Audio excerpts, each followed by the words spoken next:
Hi friends, welcome to my channel. ఎలా ఉన్నారండి అందరూ? నేనైతే చాలా బాగున్నాను అని అనుకోండి. ప్రజెంట్ అయితే మీ వరకు అయితే సో యాక్చువల్గా నేను లాస్ట్ బ్లాగ్లో చెప్పాను కదా, మీతో కొన్ని విషయాలు మాట్లాడతాను డీటెయిల్గా అనేసి. అదేంటంటే నాకు లాస్ట్ వీక్ ఒక 10 డే మొన్న సండే కాక అంతకుముందు సండే ఏమైందంటే, ఫస్ట్ జ్వరం లేదు కానీ టేస్ట్ అండ్ స్మెల్ పోయిందనమాట. అయితే టేస్ట్ అండ్ స్మెల్ పోతే చిన్న భయం అనేది ఎవరికైనా వేస్తుంది కదా.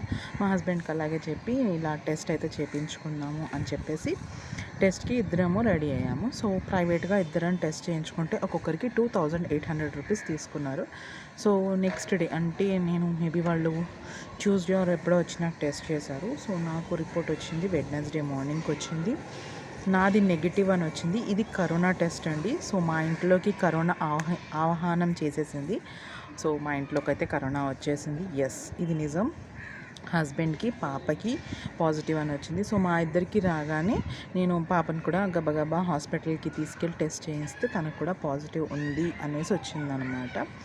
సో పాజిటివ్ ఉంది అని వచ్చేసరికి ఏం చేయాలో నాకైతే ఒక్క రోజు 2 రోజులు కాదు, ఈ రోజుకి నేను ఇంకా సెట్ అవ్వలేదనే చెప్పాలి. ఎందుకు ఏంటి అనేటటువంటిది అంటారా? ఫస్ట్ థింగ్, పాపకు వచ్చేసి 3 ఇయర్స్. ఇంకాను తనని వదిలి నేను పడుకోవడం అనేటటువంటిది నాకు ఇంతవరకు జరగలేని విషయం. సో అది నాకు కొంచెం ఇబ్బందిగానే ఉందని అనుకోండి. ఎందుకు అంటే పాపని 3 ఇయర్స్ ఉన్నా సరే నాకు బాండింగ్ అనేది తనతో కొంచెం ఎక్కువగా ఉంటుంది. అదండి ఇది జరుగుతున్న నా దగ్గర ఉన్న ప్రజెంట్ సిచ్యువేషన్. కరోనా గారు మా ఇంటికి వచ్చేసారనమాట. సో నేను ఆవిడ గారిని మళ్ళీ సాగనంపడానికి ట్రై చేస్తున్నాను. నేను తీసుకునేటటువంటి డైట్ ఏంటి అంటే అన్నీ ఇస్తున్నానండి. ఎలాగో మేము వెజ్జే కనుక పప్పులు అలాంటివి కొంచెం ఎక్కువ ఇంక్లూడ్ చేస్తున్నాను. రోజు ఏదో పప్పు అని 2 రోజులు అయితే పప్పు వండుతున్నాను. ఒకరోజు మాత్రం రసం లాంటిది పెడుతున్నాను. వాము చారని, అల్లం చారని, ఇలాగ చారు అనేది ఖచ్చితంగా ఇంక్లూడ్ చేస్తున్నాను. మార్నింగ్ ఈవినింగ్ కషాయం ఇస్తున్నాను, మిల్క్ ఇస్తున్నాను, ఫ్రూట్స్ ఇస్తున్నాను, విటమిన్ సి ఉండేటటువంటి బత్తాయి జ్యూస్ అని అలాంటివి కూడా నేను ఇంక్లూడ్ చేస్తున్నాను. నట్స్ ఇస్తున్నాను, డ్రై ఫ్రూట్స్ లాంటివి కూడా ఇస్తున్నాను. ఎగ్స్ అండ్ చికెన్ అవి కూడా తినమన్నారు. సో మేము అవి తినాం కనుక ఇలా నా దగ్గర ఉండే ఫుడ్ని మొత్తం నేనైతే మూవ్ ఆన్ చేస్తూ వాళ్ళకి అన్ని టైం టు టైం అయితే ప్రజెంట్ ఇస్తున్నాను. హెల్దీ డైట్ అనేటటువంటిది ఫాలో అవుతున్నాం. బయట నుంచి ఏం తెచ్చుకోవడం మానేసి ఇంట్లోనే అన్నీ చేసుకోవడం అనేటటువంటివి అయితే నేను ఇప్పటివరకు ఇదే చేశాను అనమాట. ఈ 5-6 డేస్ పాప ఎగ్ తింటుంది. సో పాపకైతే ఎగ్ అనేది ఇస్తున్నాను తనకి. అండ్ స్పెషల్గా అయితే నేనేం చేయట్లేదు. తన ఆవిరి కూడా ఏం పట్టట్లేదు అలాంటిది, ఎందుకంటే జలుబు లేదు కదా, ఆవిరి ఏం వద్దన్నారు. గొంతుకు దగ్గర చిన్న గరగర కనుక అది బెటడైన్ సొల్యూషన్ లాంటిది ఏదో ఇచ్చి గార్గ్లింగ్ చేయమన్నారు. సో అది తను చేసుకుంటున్నాడు. మెడిసిన్స్ అండ్ డయాబెటిక్ మెడిసిన్స్, మిగతా మెడిసిన్స్ కూడా తనే వేసుకుంటున్నాడు. సో ఒక పల్స్ మీటర్ ఇస్తారు, దాన్ని టెస్ట్ చేసుకుంటూ ఉండాలి. సో అది కూడా చేసుకుంటున్నారు. 5 డేస్ అయ్యింది కనుక మాకు కొంతవరకు అర్థమైంది అంటే కొంచెం బెటర్ మూమెంట్ అనేది వస్తుంది అనేసి అనిపించింది. ఎందుకంటే కాఫ్ అయితే నేను ఫస్ట్లో చూసినప్పటికీ ఈ రోజుకి అయితే చాలా వరకు బెటర్. పాపకి ఎలాగో సిమ్టమ్స్ రాలేదు. బట్ అది ఎందుకు పాజిటివ్ అంటే ఇంకా మరి దగ్గరగా ఉంటుంది కదా ఆయనకి, అది ఏ టైంలో మూవ్ అయిందో తెలియదు మనకి. సో మరి ఇలాంటి సిచ్యువేషన్ వచ్చినప్పుడు మీకు ఎవరు లేరా, మీకు సపోర్ట్ చేసేవాళ్ళు లేరా అనేటి అటువన్నీ ఎవ్వరూ అడగండి. జనరల్గా నేను ఈ సిచ్యువేషన్లోకి వచ్చినంత వరకు నాకు ఇలా ఉంటుంది అని తెలియదు. సో నేను మిమ్మల్ని ఒక రిక్వెస్ట్ అనుకోండి, లేదంటే ఒక ఇంకేదైనా మీరు ఎలా ఆలోచించుకుంటారో, మీకు ఏ వర్డ్ వస్తే ఆ వర్డ్ అనమాట. ఎవరికైనా ఇలా వచ్చింది అంటే వాళ్ళని దూరం ఉంచకుండా మీ ఫ్యామిలీ ఫ్రెండ్స్ అనుకోండి, వాట్సాప్లోనో టెక్స్ట్లోనో మీరు కాల్ చేసి మాట్లాడుతుంటే వాళ్ళకి కొంచెం మూడ్ అనేది చేంజ్ అవుతూ ఉంటుంది. ఎందుకంటే ఒకే రూమ్లో ఉంటారు. మనం ఎంత కానీ ఇంట్లో వాళ్ళం కేర్ టేకర్స్ని మాట్లాడినా వాళ్ళకి ఆ ఫీలింగ్ సెన్సేషన్ నుంచి బయట వాళ్ళతో మాట్లాడితే కొంచెం రిలాక్సేషన్ అనిపిస్తుంది. బయటికి వెళ్ళలేమో అనే ఫీలింగ్ వస్తుంది. ఆల్రెడీ పాపకైతే ఆ ఫీలింగ్ వచ్చేసింది. అమ్మ బయటికి వెళ్దాం మేడ మీదకి వెళ్దాం అన్నీ అడుగుతుంది. సో ఫోన్ ఇచ్చి ప్రజెంట్ అయితే పాపని కంట్రోల్లో పెట్టాను. ఫోన్ ఇచ్చేస్తే దానికే అట్రాక్ట్ అయిపోయి కళ్ళవి మండుతాయని చెప్పి ఆలోచిస్తున్నాను. బట్ ప్రజెంట్ సిచ్యువేషన్లో నాకు తప్పట్లేదు. సో రిలేషన్సే కానివ్వండి, ఫ్రెండ్సే కానివ్వండి, ఫ్యామిలీయే కానివ్వండి,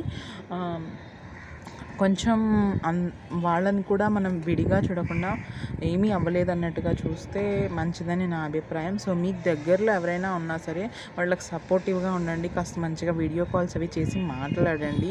మనం ఎక్కడో ఉండి మీరు ఎక్కడో ఉండి మాట్లాడినంత మాత్రం వాళ్ళకి మీకేం కూడా వచ్చేది అది అలాంటిది కాదు. సో సారీ కొంచెం షేక్ అయింది. సో అదనమాట, ఇది నా రిక్వెస్ట్ అండి. ఎందుకు మీకు ఇలా ఏమైనా ఫేస్ చేశానని అడుగుతారేమో, అది కూడా చెప్తాను. ఫేస్ చేయడం అంటూ ఏం లేదు. మా హస్బెండ్ ఆల్రెడీ తన వాట్సాప్ స్టేటస్లోని, ఫేస్బుక్ స్టేటస్లోని, అన్నిటిలోని తన సోషల్ మీడియా స్టేటస్లో పెట్టేసుకున్నారు. సో దట్ ఎవరైనా సరే వేరే వాళ్ళు తనతో ఉండేటటువంటి వాళ్ళు కూడా టెస్ట్ చేసుకుని జాగ్రత్త పడతారు అనేటటువంటిది. నాకు మా వాళ్ళందరూ కాల్ చేసి కూడా మాట్లాడుతున్నారు. అది కొంతవరకు నాకైతే హ్యాపీ అనిపించింది. బట్ నాకు అనిపించినప్పుడే అదే నేను మీతో షేర్ చేసుకోవాలనుకుంటున్నాను. సో మీకు కూడా ఎవరైనా అలా అనిపిస్తే మాత్రం వెంటనే వాళ్ళతో మాట్లాడుతూ ఉండండి. రెగ్యులర్ టచ్లో ఉండండి. రెగ్యులర్ టచ్లో ఉండే వాళ్ళైతే ఇంకా రెగ్యులర్ టచ్లో ఉండండి. మీరు మాట్లాడుతున్నప్పుడల్లా వాళ్ళకి ఇంకా పాజిటివ్నెస్ అనేది పెరుగుతుంది. మనం ఇచ్చే బూస్టప్ అదే అనమాట. మనం బయట నుంచి ఇచ్చే మెడిసిన్ లాంటిది అది, వాళ్ళు త్వరగా రికవర్ అవ్వడానికి. సో అలాంటిది అందరం ఇవ్వాలి అనేటటువంటిది అయితే నేను అనుకుంటున్నాను. అండ్ మీకేమనిపిస్తుంది అనేటటువంటిది కూడా నేను చెప్పిన మాటలు అవునా కాదా అనేటటువంటివి కూడా నాకు కింద కమెంట్ సెషన్లో చెప్పండి. అండ్ ఈ సిచ్యువేషన్ వల్లే నేను వ్లాగ్స్ అవి కూడా చేయలేకపోతున్నాను. ప్రజెంట్ అయితే బాగానే ఉంది వాళ్ళిద్దరికీ. బట్ ఏంటి ఎందుకు వచ్చింది, పాప ఎక్కడో ఉంది, ఈ ఓవర్ యాంగ్జైటీ అనేటటువంటిది నాలో పెరిగిపోయింది. సో 15 days తర్వాత మళ్ళీ ముగ్గురం టెస్ట్ చేయించుకున్నప్పుడు ముగ్గురికి నెగిటివ్ వస్తే నార్మల్, ఇంకో 15 days ఇంట్లోనే ఉండాలి అని చెప్పారనమాట. ఆల్రెడీ 15 days ఇంట్లో ఉన్నప్పటికీ ఇంకో 15 days ఇంట్లో ఉంటే సరిపోతుంది అని చెప్పారు. అంటే ఏం లేదు, మనం ఇష్టం వచ్చినట్టు కొంచెం తిరిగేసి మళ్ళీ తగ్గింది కదా అని తిరిగితే కూడా కరెక్ట్ కాదు అనేసి డాక్టర్ సజెస్ట్ చేశారు. సో ఏ ఫాదర్ పేరెంట్స్ కన్నా సరే మదర్ బాండింగ్ అనేది ఎక్కువగా ఉంటుంది, అది అందరికీ తెలిసిందే. మనం పిల్లలతో ఎక్కువ టైం స్పెండ్ చేస్తూ ఉంటాము, పిల్లలతోనే ఎక్కువగా ఉంటాము కనుక. అది మా హస్బెండ్ అయినా నేనైనా, తనకు ప్రపంచం ఏంటంటే ఈవెన్ తన ఆఫీస్కి వెళ్ళిపోయినప్పుడు నేనే కళ్ళకి ఎదురుగుండా ఉండేసరికి నేనే దాని ప్రపంచం అనమాట. అలాంటిది దాని లేకుండా ఒక 4-5 days అయితే నాకు ఏం తోచలేదు. సో థర్స్డే టెస్ట్ ఇద్దరిది పాజిటివ్ వచ్చింది నుంచి ఇద్దరికి హోమ్ క్వారంటైన్లో ఉంచాము. అండ్ సిమ్టమ్స్ ఏంటి అని అడుగుతారేమో, అసలు అయితే మా హస్బెండ్కి లైట్గా కాఫ్ ఉంది, కొంచెం చాలా మైల్డ్ అనమాట. సో నేను దానికి బ్లడ్ టెస్ట్ చేయించాను. ఆయన డయాబెటిక్, నాకు ఏంటంటే టెన్షన్ అక్కడ, ఆయన డయాబెటిక్ అనమాట. సో డయాబెటిక్ అవ్వడం వల్ల తన గురించి కూడా నేను ఎక్కువగా ఆలోచించడం, ఎక్కువ టెన్స్ పడడం అయితే చేశాను. పాపకైతే అసలు ఏ సిమ్టమ్స్ లేవు, జ్వరం కానీ జలుబు కానీ దగ్గు కానీ ఏదీ లేదు. పాజిటివ్ వచ్చింది కదా అని చెప్పేసి ఉంచాము. అలా సిమ్టమ్స్ లేనందువలన తనను ఒక దగ్గర, అంటే ఒకే రూమ్లో ఉన్నా సరే ఇద్దరు సపరేట్గా ఉండాలని చెప్పారు. పాపకి ఎటువంటి మెడికేషన్ లేదు, ఓన్లీ మల్టీవిటమిన్ సిరప్ ఇచ్చారంతే. హస్బెండ్ మాత్రం మెడికేషన్లోనే ఉన్నారు. సమ్ సిరప్స్, టాబ్లెట్స్ అన్నీ ఇచ్చారు. ఆయనకి మైల్డ్ ఉందని వచ్చింది రిపోర్ట్లో. ఎక్స్రే చేస్తే కొరాడ్ 5 అని ఉందన్నమాట. దాంట్లో ఈయన ర్యాంకింగ్ వచ్చేసి సమ్ 7 ఏదో ఉంది. సో అది బిలో 5 ఉంది, 7 లోపు 5 అనమాట. 7 అనేది హైయెస్ట్ అనేది. సో 5 ఉందన్నమాట. సో 5 అనేది కూడా ఉంది, మైల్డ్గా ఉంది. కొంచెం మెడికేషన్ అది తీసుకోవాలి అనేసి ఆ టెస్ట్ చేసిన వాళ్ళు కూడా మాకు ఇన్ఫామ్ చేయడం అయ్యింది. అలాగే మేము దగ్గరలో ఉన్న డాక్టర్ని కన్సల్ట్ చేస్తే తను కూడా మంచి మెడిసిన్స్ ఇచ్చారు. సో ప్రజెంట్ అయితే వచ్చి ఈ రోజుకి 5 days ఏమవుతుంది. కాఫ్ అనేది కూడా తగ్గింది. ఈవెన్ దో వాళ్ళనైతే సపరేట్గానే ఉంచాను. సో ఈ 5 days అయితే పాప విడిగా ఉండగలిగింది, కానీ ఇంకా ఇప్పుడు ఉండలేకపోతుంది. అమ్మ కావాలి, అమ్మ దగ్గరికి వెళ్తాను అని పీచి పెడుతుంది. సో ట్రై చేస్తున్నాను ఇంకా అవాయిడ్ చేయడానికి. బట్ కొన్నిసార్లు అవ్వదు కనుక నేను కూడా వాళ్ళకితో పాటే వేరే రూమ్లో ఉన్న, వాళ్ళ తిన్న ఫుడ్, వాళ్ళ తిన్న డైట్, సో అన్నీ వాళ్ళకి ఇచ్చినవే నేను తీసుకుంటున్నాను. ఇది ఎక్సెప్ట్ మెడికేషన్ నేనైతే అన్నీ వాళ్ళకి ఇచ్చినటువంటివే ఫాలో అవుతున్నాను. అండ్ ఇదండి, ఈ సిచ్యువేషన్ వల్లే నేను కొంచెం డల్ అయ్యాను. కొంచెం అనక్కర్లేదు, అది కొంచెం ఎక్కువే డల్ అయ్యాను. సో ఇదండి నా పరిస్థితి. అందుకే యాక్టివ్గా వ్లాగ్స్ అవి చేయలేకపోతున్నాను. ఇంట్రెస్ట్ లేకుండా కొంచెం డల్నెస్తో ఉంది మైండ్ అంతాను.